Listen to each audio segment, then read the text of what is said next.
All right, so moving on to my next prominent American. And you may be familiar with this gentleman, John Greenleaf Whittier. That's right, I said John Greenleaf Whittier.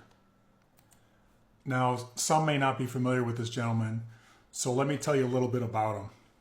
The reason I chose him is because he was a poet that I read about in grade school, and no one alluded to the obvious fact that he was a black man.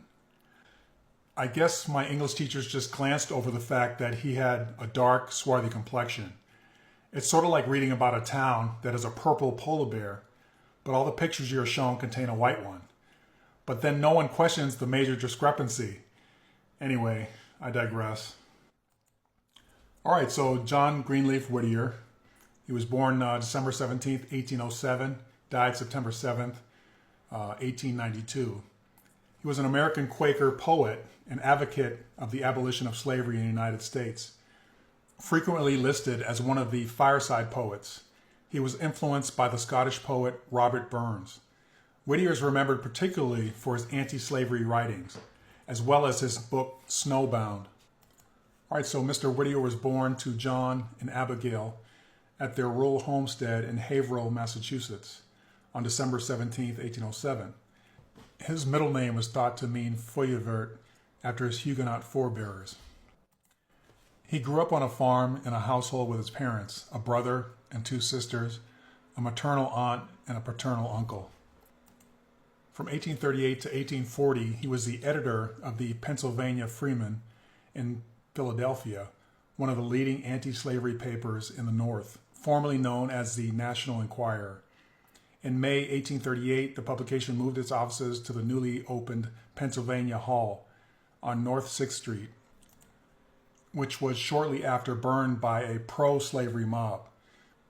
Whittier also continued to write poetry, and nearly all of his poems then dealt with the problem of slavery.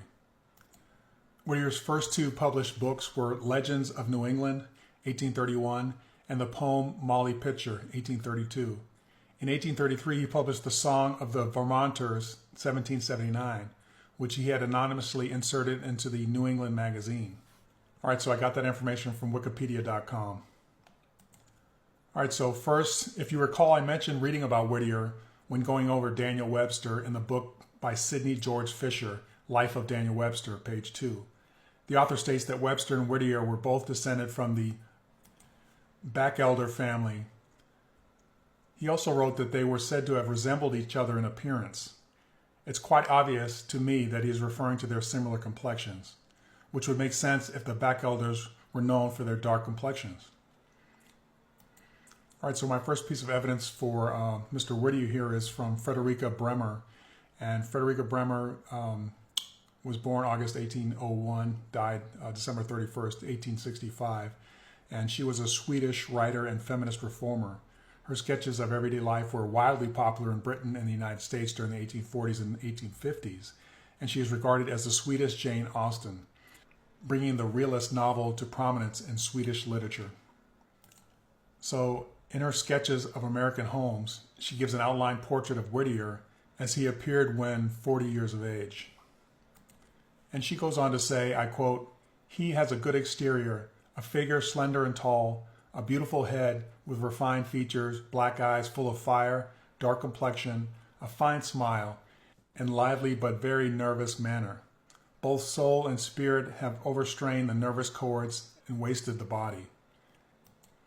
He belongs to those natures who would advance the firmness and joy to martyrdom in a good cause, and yet who are never comfortable in society, and who looks as if they would run out the door every moment. He lives with his mother and sister in a country house to which I have promised to go. I feel that I should enjoy myself with Whittier, and could make him feel at ease with me. I know from my own experience what this nervous bashfulness caused by the overexertion of the brain requires, and how persons who suffer therefrom ought to be met and treated." Okay, so she tells us a lot about Whittier, but what I'm going to emphasize is her description of him having a dark complexion. All right, so let's move on to our next piece of evidence, and that is from the Dictionary of American Biography. And this description was published under the auspices of the American Council of Learned Societies, archive.org. All right, so it goes on to say, Whittier was a tall man with piercing dark eyes and a swarthy complexion, and was somewhat vain with respect to his appearance.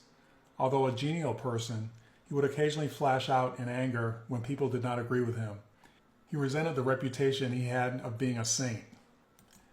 That he was of a heroic spirit is beyond question, for he sacrificed much, endured abuse, and faced physical perils in his devotion to the cause which he espoused.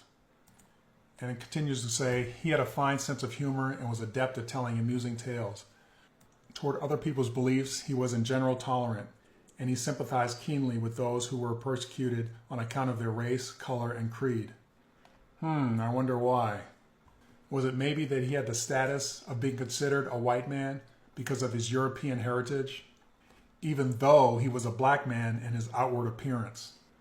So just to sum up some of this information I just read, Whittier is described by Bremer as having a dark complexion and by the American Council of Learned Societies as having a swarthy complexion. And as you can see, I have two photos and one drawing of Whittier. The two photos are obviously not showing a dark complexion or a swarthy man. The drawing, on the other hand, may be a little closer to what he may have looked like, especially noticing his woolly, curly hair texture versus the other two that have straight hair. Although even in the drawing, he is not shown with a dark complexion. All right, so that's what I found on John Greenleaf Whittier.